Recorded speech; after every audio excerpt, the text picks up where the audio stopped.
পরবর্তী খবরের দিকে। ফের পুলিশের হাতে আটক চুঁচুড়ার প্রাক্তন বিধায়ক অসিত মজুমদার। 21শে জুলাই কালীঘাট তৃণমূলের ডাকে শহীদ স্মরণ কর্মসূচিতে কলকাতায় যাওয়ার আগেই পুলিশের হাতে আটক হন তিনি। মঙ্গলবার সকালে কলকাতায় রওনা দেওয়ার প্রস্তুতি নেওয়ার সময় চুঁচুড়ায় তার বাড়ি থেকে তাকে আটক করে চুঁচুড়া থানার পুলিশ। গত 30শে মে অভিষেক বন্দ্যোপাধ্যায়ের উপর হামলার প্রতিবাদে আন্দোলনের পর 31শে মে চুঁচুড়া থানার পুলিশ অসিত মজুমদারকে গ্রেফতার করে। বিভিন্ন মামলায় তাকে প্রায় 19 দিন জেল হেফাজতে থাকতে হয়।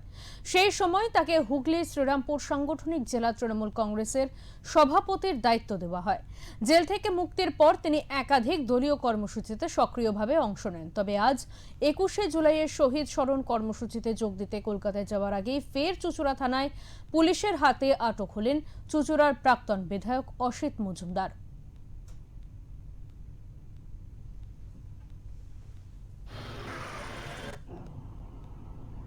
21শে জুলাই আমরা সবাই যাচ্ছিলাম, সেরকম প্রস্তুতি নিয়েছিলাম।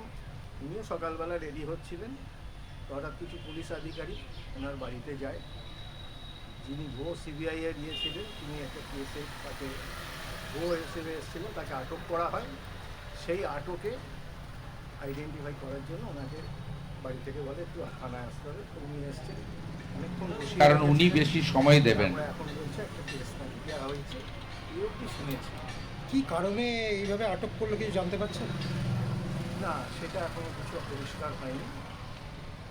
আমরা লয়ারের সঙ্গে যোগাযোগ করেছি, উনি আসুন। তারপরে কখন নিয়ে এসছে বাড়ি থেকে?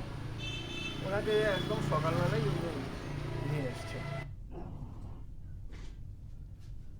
এ বিষয়ে আমরা কথা বলে নেব। আমাদের সঙ্গে টেলিফোন লাইনে রয়েছেন আমাদের প্রতিনিধি সুনন্দা দত্ত। সুনন্দা, ঠিক কি কারণে 21শে জুলাই আজকে আসার আগে কালীঘাটপন্থীদের যে শহীদ সভা করা হয়েছিল, সেখানে আসার আগে ঠিক কি কারণে চুঁচুড়ার প্রাক্তন বিধায়ককে আটক করলো পুলিশ, কি জানা যাচ্ছে সে বিষয়ে?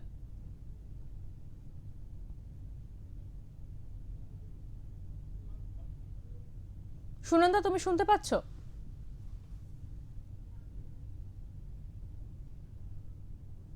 আমাদের সঙ্গে যোগাযোগ বিচ্ছিন্ন হয়েছে আমাদের প্রতিনিধির। আমরা পরবর্তীতে আবারও চেষ্টা করব যোগাযোগ করার। তবে এই মুহূর্তে যে খবরের দিকে নজর রাখা হয়েছে, 21শে সভায় যাওয়ার আগেই আটক করা হলো অসিত মজুমদারকে। ফের চুঁচুড়া থানায় পুলিশের হাতে আটক হলেন চুঁচুড়ার প্রাক্তন বিধায়ক অসিত মজুমদার।